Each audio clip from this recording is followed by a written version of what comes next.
मग त्या डोक्यात विचार येतो, हा ढग आहे, हा मेघ आहे, हा मेघाला मी सुचवतो, त्याला सांगतो की माझ्या मनातल्या ज्या काही भावना ज्या आहेत, त्या माझी इच्छा आहे त्या माझ्या प्रेयसीपर्यंत जाऊ दे. अशा प्रकारे ह्या नुसत्या एका साध्या थीमवरती महाकाव्य रस्ता दिलेला आहे मेघदूत. आणि तुम्ही जर याची वाचलं तर तुमच्या जी काही समाधान असतं ती परमोच्च असतं. म्हणजे मला प्रचंड अनुभव आलेला आहे या गोष्टीचा. मी जरी इंजिनिअरिंगचा असला, मी माझं पीएचडी झालं थर्मोडायनेमिक्समध्ये, थर्मल पॉवर केलेलं आहे, माझं एमटेक थर्मल झालेलं आहे, बीटेक झाला माझं बीई मध्ये, आपला मेकॅनिकलमध्ये. पण मला याच्यामध्ये मी हे जे वाचलं ना शास्त्र काव्य खूप सुंदर. स्टोरी बघा, स्टोरी तरी वाचण्याची. हे झालं तुमचं काव्य, भक्ती, नवविधा भक्ती. कुठल्याही माध्यमातून त्या प्रमोच्च जी शक्ती आहे त्याची भक्ती करा. भक्ती. धर्म. आम्ही धर्म म्हणजे कुठल्याही एक प्रकारचा धर्म म्हणजे काय, तुम्ही कशा प्रकारे वागता, दुसऱ्याला त्रास न देता स्वतः आत्मसुखात राहणं धर्म. दुसऱ्याला त्रास द्यायचा आत्मसुखात, मला स्वतःला सुख आनंद मिळाला पाहिजे, दुसऱ्याला त्रास द्यायचा नाही, मग स्वतः आनंद मिळायचं. त्याच्यामध्ये तुमचं ethical and moral principle that guide individual conduct and social norms. सामाजिक तत्व पालन करून, समाजामध्ये तत्व पालन करून स्वतःच्या आनंदामध्ये सुखामध्ये राहून दुसऱ्याला त्रास देता राहणं म्हणजे धर्म. देन विज्ञान. विज्ञान, नॉलेज ऑफ सायन्स, ज्ञान, विज्ञान. देन सूत्रास, पूजा, कला, आचार, कसं राहायचं, कर्म कसं करायचं, कसे. देन सांख्य. सांख्य मी आता तुम्हाला शब्द आठवत होता, सांख्ययोग. सांख्ययोग काय आहे, जे कपिल नावाचे ऋषी होते त्यांना आपण भगवान विष्णूचा अंशावतार मानतो. त्यांनी सांख्य दर्शन नावाचं शास्त्र दिलेलं आहे आणि त्याच्यामध्ये त्यांनी पदार्थ, मॅटर आणि पृथ्वी त्याचा उल्लेख आणि मनाबद्दल प्रचंड असं लिखाण केलेलं आहे की मनाची दिशा कशी असते. मला समोरचा बोलला, नाही बोलला, वाईट मध्ये मला विचार वेगळे आले. आता विचार मला मन कशा प्रकारे त्यांनी अनालिसिस जे आहे त्याचा डिटेल उल्लेख त्यांनी त्या ग्रंथात दिला. पण खूप म्हणजे चांगला समजत नाही, परंतु वाचण्याचा प्रयत्न करतो. कपिल ऋषी सांख्ययोग, सांख्ययोग नावाचा ग्रंथ बाय कपिल ऋषी. त्याची आई शतवती म्हणून आहे, तिला त्यांनी तो ग्रंथ सांगितलेला होता.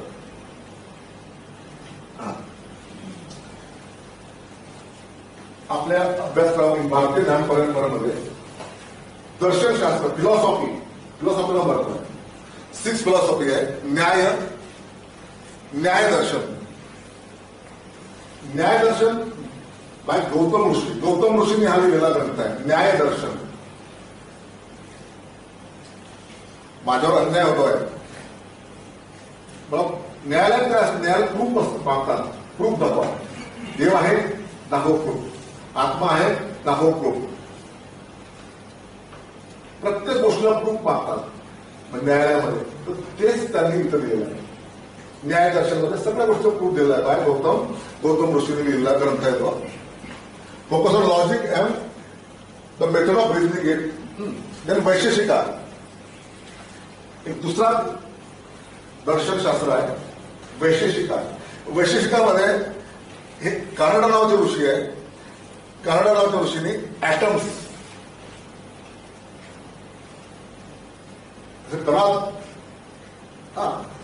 ऍटम्स, पार्टिकल, स्मॉलेस्ट पार्टिकल, प्रत्येक वस्तूमध्ये प्रत्येक ठिकाणी स्मॉलेस्ट पार्टिकल असतो आणि एका पार्टिकलला मिळून बाकीचे पार्टिकल हे ऍक्ट होत असतात. त्याचा अभ्यास वैशिष्ट्यामध्ये आहे. सांख्य तुम्हाला सांगितलं कपिल ऋषी. कपिल ऋषीचा सांख्य योग. योगाबद्दल आपण भरपूर चर्चा केलेली आहे. योग बाय पतंजली ऋषी. देन मीमांसा. मीमांसा जेमिनी ऋषी. मीमांसामध्ये काय आहे, तुमची पूजा विधी धर्म यज्ञ. आता यज्ञ म्हणजे काय, एक आमच्या पुण्यामध्ये रिसर्च चालू आहे. यज्ञ तयार केलेला आहे. त्याच्यामध्ये आपण काय टाकतो, गौरी, त्यावरती तांदूळ, तूप, अग्नी. नंतर हे ज्वलन केल्यानंतर त्यात आपण अलग अलग प्रकारच्या संविधा टाकतो. म्हणजे गुळवेल, निंबाचे झाड, निंबाचे पानं किंवा त्याचे अलग अलग प्रत्येकाच्या निंब टाकल्यानंतर त्याचं अनालिसिस करायचं. गॅसेसचं अनालिसिस, त्या फ्लेमचं अनालिसिस, हे आयकेच्या अंडर असतात. जर मी गौरीच्या वरती आणि त्या शेणात देशी गाईची गौरी, तर तूप आणि तांदूळ हे टाकून जर अग्नी प्रज्वलित होत असला आणि त्याच्यामध्ये येणारे गॅसेस त्याचं अनालिसिस. नंतर मी संविधान टाकतो. त्याच्यामध्ये मग आंब्याचे थोडं काही असतं, आंबा, नंतर तुमचे सगळ्या प्रकारचे तुम्ही यज्ञ असतात ना, यज्ञामध्ये तुम्ही जर गेले असला, यज्ञामध्ये अलग अलग तुम्हाला संविधा एकत्रित केलेल्या असतात आणि ते त्याच्या अनालिसिसचे प्रोजेक्ट पुण्यात आहेत. देन वेदांत याच्या पुढे काही नाही. वेदांत एक बादरायण नावाचे ऋषी होते. त्या बादरायण नावाच्या ऋषींनी आणि शंकराचार्य, रामानुज आणि माधवाचार्य यांनी त्याच्यावरती बऱ्यापैकी लिखाण केलेलं आहे. उपनिषदावरती हे तुम्हाला मॅथमॅटिक्स सांगितलंय. आर्यभट्ट, ब्रह्मगुप्ता, भास्करबुक अँड मॅथमॅटिक्स. शल्भासूत्राबद्दल तुम्ही ऐकू असेल. शल्भासूत्रामध्ये बऱ्यापैकी आता तुमच्या आधुनिक जे फॉर्म्युले आहेत, डिजिटायझेशन ऑफ 0101 डिजिटायझेशन, शल्भासूत्रामध्ये त्याचा उल्लेख आहे. व्हेरियस काही यंत्र असतात.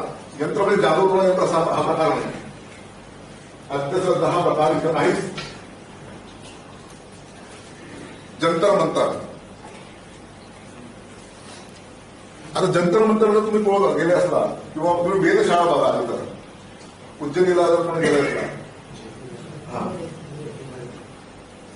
अशा प्रकारचे त्यांनी यंत्र तयार केलेले आहे की इथं मग सूर्याचा प्रकाश येतो आहे इथं, त्या प्रकाशावरनं त्याच्या त्या शॅडोवरनं आजची तारीख काय आहे, आजचा वार कुठला आहे, कुठले ग्रह नक्षत्राच्या कुठल्या अँगलला इथं आहे, ते सगळं तुम्हाला कळतं. अशा प्रकारचे यंत्र तयार केले आहे ते तुमचे जंतर मंतरवरती.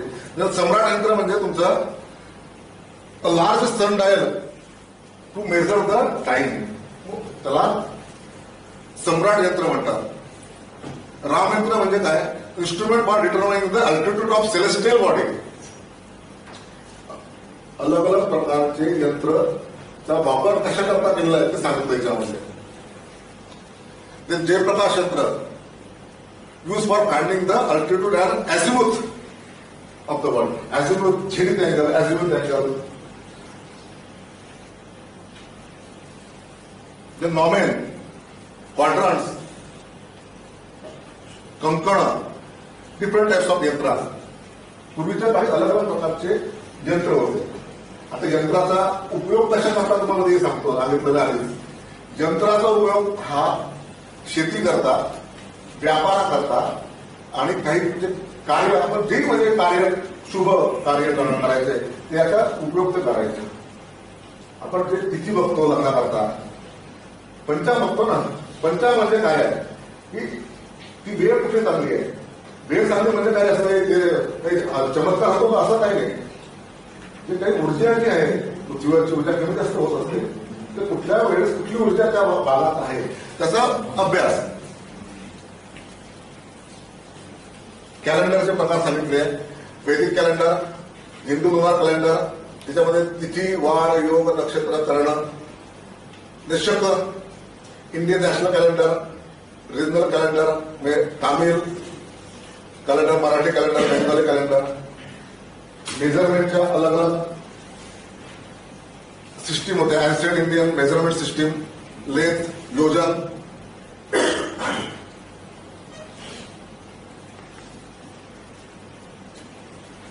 Ancient Indian agriculture. याचा पण मला बऱ्यापैकी मी सांगितलं. वराहमिहीर ऋषी गौतम ऋषींच्या ग्रंथामध्ये काय आहे तर अशा प्रकारचं दिलं त्यांनी. इरिगेशन सिस्टीम, कॅनल कशी असं पाहिजे, step wells, the reservoir and tanks, agriculture techniques, कुठल्या टेक्निक्स, कुठल्या वेळेस, कुठल्या माध्यमातून कसं वापरायचं असं टेक्निक, त्याकरता लागणारं साहित्य, क्रॉप्स अँड कल्टिवेशन,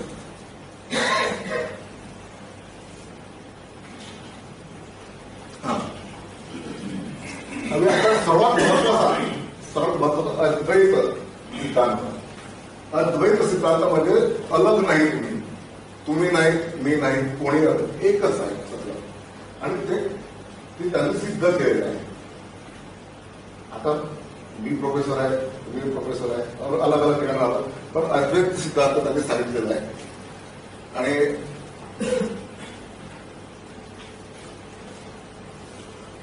भारतीय ज्ञान परंपरा आता कन्क्लूड करतो मी पहिल्या सेशनमध्ये.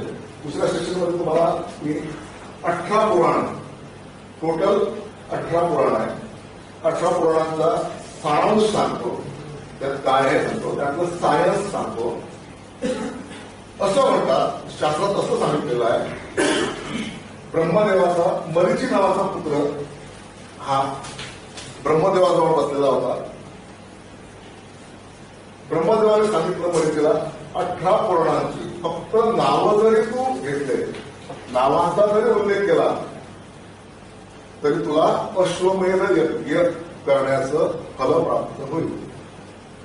आपल्याला त्या गोष्टीवर जायचं नाहीये, हे सांगितलं त्यांनी, आपल्याला त्याचा अभ्यास करायचा. 18 पुराणामध्ये काय आहे, किती श्लोक आहे, ते कोणी लिहिलेलं आहे, त्याच्यामध्ये काय आहे, सायन्स काय आहे त्यामध्ये, त्याचा थोडक्यात अभ्यास घेतो. एवढं एक एक ग्रंथ, एक एक जे काही तुमचं पुराण, त्याला पूर्ण 2-3 महिन्याही कमी होतील डिस्कस करायला. आपण शॉर्टमध्ये त्याचा अभ्यास करू की प्रत्येक जण काय. आता याचा काही कशा करता सगळ्यांनी सांगितलं, जीवन जगण्याकरता जी काही परंपरा असते, जी काही विधी असते, ती सगळी भारतीय ज्ञान परंपरांमध्ये सांगितलेली आहे.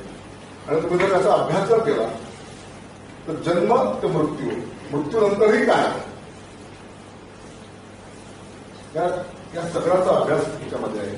आणि जेणेकरून आपल्याला मानवाला सर्वांना एक सुखमय आनंदमय जीवन कसं जगता येईल, शांततामय जीवन कसं जगता येईल, आरोग्यमय जीवन कसं जगता येईल, शारीरिक मानसिक शांतता कशी स्थैर्यता प्राप्त होईल, याच्याकरता दिलेलं ज्ञान हे भारतीय ज्ञान परंपरेमध्ये आहे. भारतीय ज्ञान परंपरेचा अभ्यास हा अतिशय महत्वाचा आहे. इंग्रजीत मी काय की परंपरेबद्दल सांगतो, मी धर्माचा अभ्यास केला, धर्ममध्ये पीएचडी झालेला आहे. माझं पीएचडी धर्मामध्ये आहे, म्हणजे अग्नितत्वात माझं पीएचडी आहे. मला नंतर माहिती कळाली की अग्नितत्व काय आहे. प्रत्येक शरीरामध्ये अग्नितत्व आहे. माझ्या पोटामध्ये अग्नि वैश्वानत्व, माझ्या पोटात अग्नी आहे. जर अग्नी नसता तर पचन झालं नसतं. माझ्या शरीरामध्ये जल आहे, माझ्या शरीरामध्ये वायू आहे, माझ्या शरीरामध्ये आकाश पण आहे, माझ्या शरीरामध्ये पृथ्वी पण आहे. सगळं 5 तत्व एकत्र आहे. निसर्ग माझ्या शरीरामध्ये आहे. आणि या सगळ्याचा अभ्यास जो आहे, शास्त्रोक्त अभ्यास जो आहे, सायंटिफिक अभ्यास जो आहे, हा आपल्या इंडियन नॉलेज सिस्टीममध्ये आहे, भारतीय ज्ञान परंपरेमध्ये. इंडियन हा शब्द दिलेला ठीक आहे, पण भारतीय ज्ञान परंपरा आहे. इंडियन, भारतीय आपण म्हणताना काय म्हणतो, भारतीय ज्ञान परंपरा. एवढा याचा कोणाला काही शंका असली तर मला विचारू शकता. पुढच्या सेशनमध्ये आपण सारांशमध्ये 18 पुराण, त्याच्यामध्ये असलेलं सायन्स तुम्हाला थोडक्यात सांगतो, जास्त पोस्ट किंवा सूत्र याच्यात सांगतो काय माहिती, कारण त्यामध्ये सायन्स आहे ते काय आहे आणि त्याचं ऍप्लिकेशन काय आपल्या जीवनावरती आहे ते सांगतो. खूप मोठा विषय आहे, पण आपण 1 तासामध्ये 1-1.5 तासामध्ये सांगण्याचा प्रयत्न तुम्हाला मी करतो. कोणा शंका असतील तर मला विचारू शकता. प्रश्न होता, थोडं स्पष्टीकरण द्यायचं. यज्ञ म्हणजे काय, यज्ञाचे काही टाईप आहे का? यज्ञाचे टाईप असतात. आता हे डिटेल्स मध्ये जे काही वेगळी येते, यज्ञाचे अलग अलग प्रकार असतात. त्यानंतर तुम्ही यज्ञाला गेलाच ना कुठल्या नायकला तर अर्ध यज्ञ, पूर्ण चौकोन साईडचा यज्ञ, षटकोटी यज्ञ, अष्टकोटी यज्ञ, ते त्याच्याबद्दल मला तेवढं डिटेल माहिती. पण यज्ञाचा अलग प्रकार आहे. आपलं अनालिसिस काय आहे, जर यज्ञामध्ये जर आपण निंब टाकतोय, निंबाचं झाड टाकतोय, हे टाकतोय, लाकूड टाकतोय, तर त्याच्यापासून होणारे गॅसेस त्याचा परिणाम बॉडीवर करावा. पॉझिटिव्ह निगेटिव्ह कुठलाही होऊ शकतो.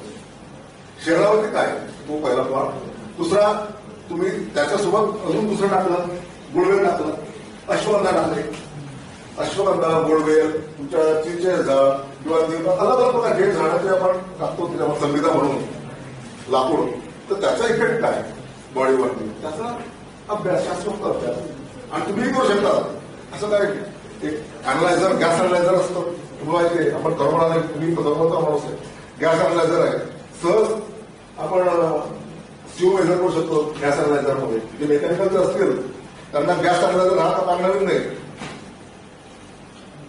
जे गाडीमध्ये गॅसेस येतात, टू व्हीलर, फोर व्हीलर, तर ते अॅनालिसिस करतो याच्यामध्ये किती पर्सेंट सीओ आहे, किती पर्सेंट कार्बन डायऑक्साईड आहे, किती पर्सेंट कार्बन मोनॉक्साईड आहे, कुठकुठल्या ज्यात गॅसेस आहेत त्याचं अॅनालिसिस करू शकतात.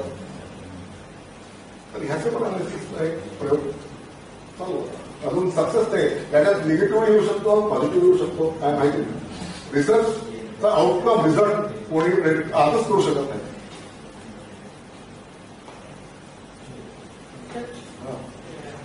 कुमारी भट्ट आणि मंडळ मिश्रेची गोष्ट नाही, संदर्भात ज्ञान करा.